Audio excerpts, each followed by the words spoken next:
You said it. I won't say Highlander 2 The Quickening is the worst sequel I've ever seen, but it's in the bottom 3. In all fairness, the Highlander 1 ends with all the immortals either dead or sans immortality, making it the least sequelable movie ever. No matter who you got to make this, it was going to crash and burn. So props to everyone involved, they made sure it crashed and burned as hard as it could. The theatrical cut of this movie reveals the immortals of this franchise are aliens from the planet Zeist. I didn't see the theatrical cut, but the Renegade version, where instead of aliens, they're from a long time ago and were exiled to the future because they rebelled against their leader, Jack Nicholson, played by Michael Ironside. So tame and servile.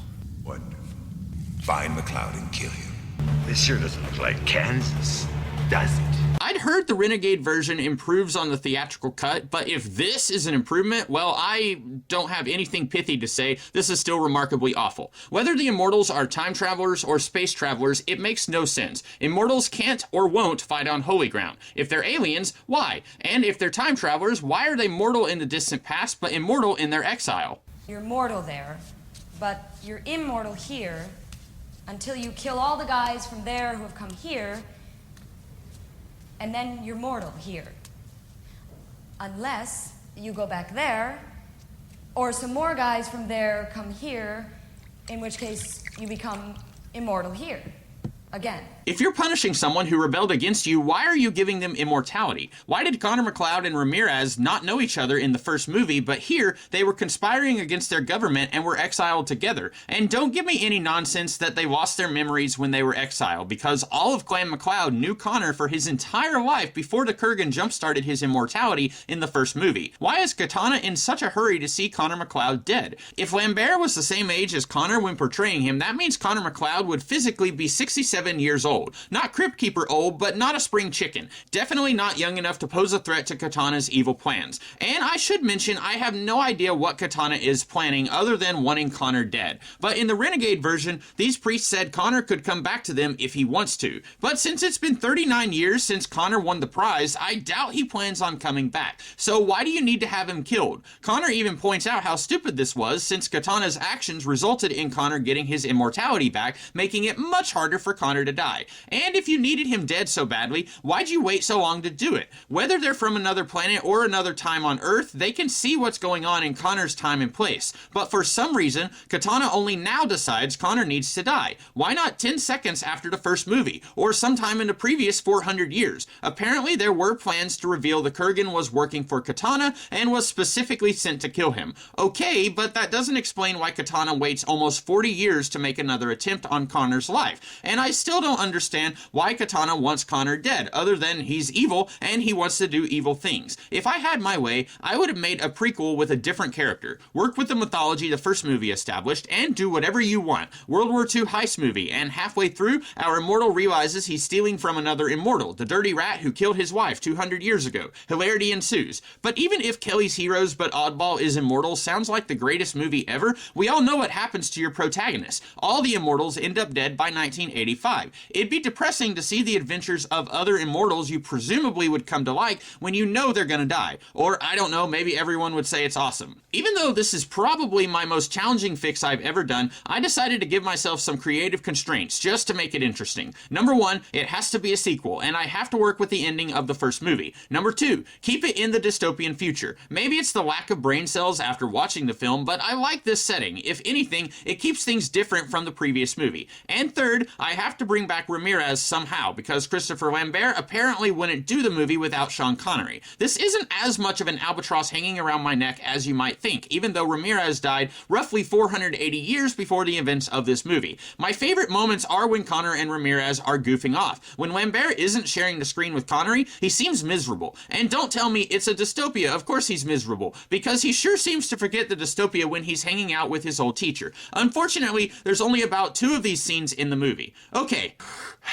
I can do this. One consistency across all Highlander media is the vagueness of the prize. A lot of places on the WWW imply the last immortal will essentially be a god. Connor is able to grow old with the lady who tried to entrap him, and he can apparently read minds and use his power to bring the planet closer together, or at least that's his plan. In the movie, Connor is something of a celebrity because of his role in building the ozone shield, but here everyone knows him because his mind touched the entire human race, and that scared the willies out of everyone. Him trying trying to guide humanity probably didn't sit right with a lot of people. He tried ending wars, restructuring problematic government practices, and these people he's meddling with are saying, leave us alone, what gives you the right? This lack of desire for humanity to improve frustrated Connor. After asking nicely, Connor probably tried to force kindness and prosperity on the human race, which backfired, resulting in suspicion and paranoia lurking in every human heart. There were civil wars across the planet, resulting in new borders drawn up. Connor saw himself as a benevolent god figure and accidentally ruined the entire planet, but that was just the warm-up. I'm bringing in some of the show's mythology to make this work. When one immortal beheads another, there's a quickening, where the victor absorbs knowledge and power, and while the information at hand is pretty vague, there can also be a dark quickening. The Kurgan in the first movie was unrepentantly evil, and while this wasn't explicitly stated as part of the mythos before the TV series, if we're using that lore here, then Connor absorbed the Kurgan's power, memories, his essence. For a while, things were good for Connor and Brenda, other than his frustrations in trying to change the world. But he became restless, his behavior began to change, and after failing to save humanity, he realized what happened. He left Brenda, didn't want to hurt her if his inner Kurgan came out, and he tried to become a holy man, thinking if he did that, he could keep the evil at bay.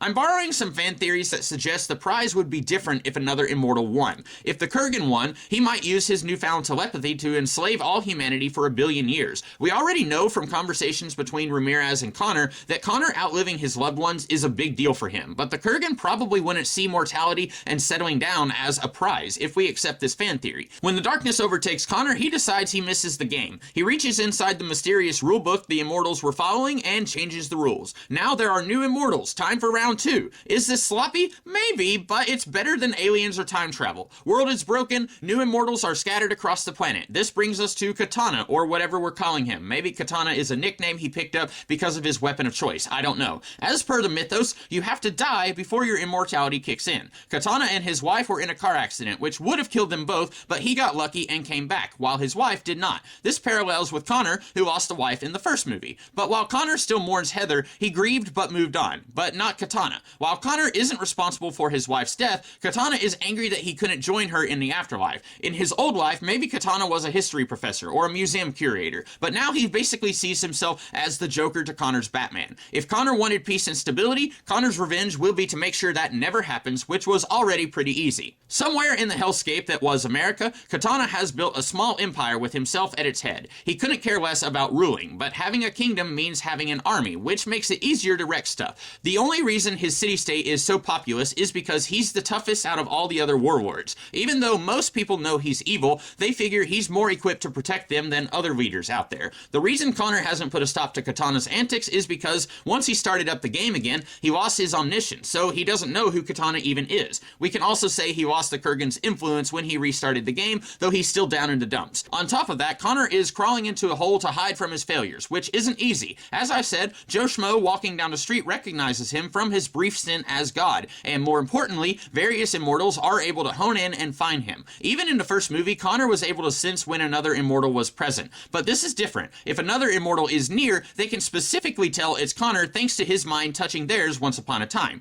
We've also got Princess Irulan, who in the movie is an environmental activist who alerts Connor to the bad guy plot involving the ozone shield, but I'm making her an immortal. She's not upset at Connor upturning her life, but she is mad that he's not doing anything to try to fix what he's done. While immortals can sense Connor is Connor when he's nearby, they still have an entire world to search through if they want to find him. Virginia Madsen goes to his old house. She doesn't find him, but she does find journals and other mementos of his long life. She finds out about Ramirez, and this might be a little hackneyed, but an evil immortal finds her, not sure if it's at Connor's abode or somewhere else, but she beheads him. She's probably taken a few heads before, but she's not an expert swordsman or anything. Maybe the decapitation by vehicle the movie did with Connor could be her thing in this fight. Anyway, she's thinking of Ramirez as the quickening comes on her. If anyone could pull Connor out of his funk and help him do what needs to be done, he could. This still comes out of nowhere since the quickening has never allowed resurrections before. The best I can offer is because Connor already destabilized things when he made new immortals, he warped how things work. So if the circumstances are right, a previously deceased immortal can be brought back. I like the idea of Ramirez returning exactly where he was killed. I assume that's what the movie was doing, but that results in like half the movie being over before Ramirez reunites with Connor, so he'll just show up next to Irulan. Remember how I talked about flipping roles of mentor and mentee in my Back to the Future video?